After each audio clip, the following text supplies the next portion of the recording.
A meeting of the No Labels group in New Hampshire is raising speculation about a third-party presidential candidate next year. For tonight's 7 conversation, political reporter Rick Albin talked with a former Michigan congressman who's supporting the effort. It's a big meeting that's making some big headlines this week. Fred Upton joins us right now from New Hampshire in the No Labels meeting. Fred, tell me what it is that you guys are discussing up there. It's a big bipartisan group, Republicans and Democrats. What's on your mind and what's the outcome going to be? Oh, it's a big deal. Manchester, St. A's, St.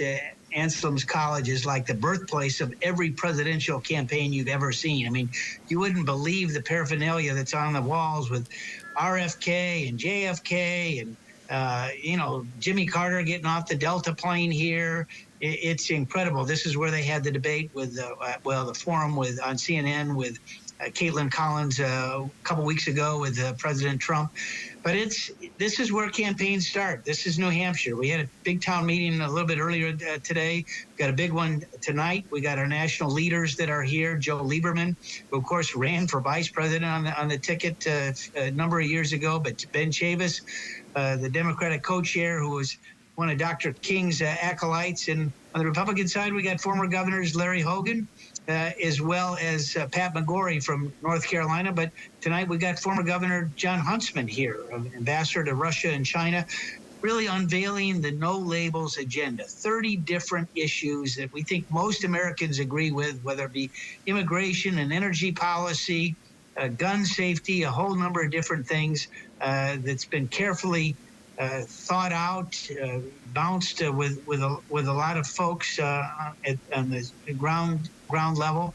And we intend that if it's Biden and Trump, to have a national ticket, Republican, in all likelihood, a Republican presidential candidate with a Democrat vice president. We're working to get on all 50 states ballots. We're on a handful already. We're in play in about 24, in fact, across the country. Michigan's going to be a little bit further behind because we want to make sure all the I's are dotted and the T's are crossed. A national convention in April and come in Dallas next year. So we're off and running, and it's been a really good start. Every media group is here today, from CNN to the networks to the print and radio media. It's been a hopping day as we get ready for this thing tonight. Well, you're creating a lot of buzz in the media. There's no question about that. But let's talk about the hard reality of a third-party candidate. In the history that you and I have watched, third-party candidates have gotten little or no traction, and those who have often been thought of as spoilers. I know Senator Lieberman said that's not what you guys want. You don't want to be a spoiler. But how do you do that? How do you effectively manage a third-party campaign, despite the fact, as you point out, both Biden and Trump suffer from some high negatives? In a poll that we did last year, nearly 70% of the people wanted somebody different to run as a Republican and as a Democrat. They've got 50% upside down in their approval ratings, with more than 50% of the people disapproving of them. Even in that atmosphere, how do you make a third party work? Well, a couple things. First of all, your numbers are right on. So a year later, they're still the same. And so we have said we're not going to be spoilers. Now, we have until August of 24 to actually pull back.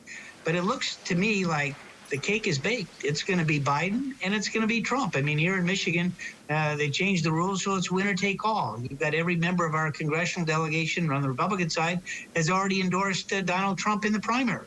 So it's pretty much done, I think, from that vantage point. Now, Ross Perot got on all 50 states ballots. This is 30 years ago. He got 20% of the vote. But I think, as we talk to folks all across the country, they're saying enough is enough. We can do better. If these presidential campaigns, the RNC and the DNC, if they can't, move from where they are, we're willing to consider a third party, especially if it's bipartisan.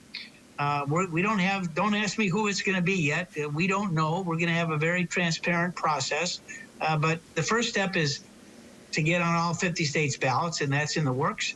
And then obviously the unveiling today of our 30, what we call common sense principles in terms of where we think most of America is in terms of the issue. But there is a pathway to get to 270 votes.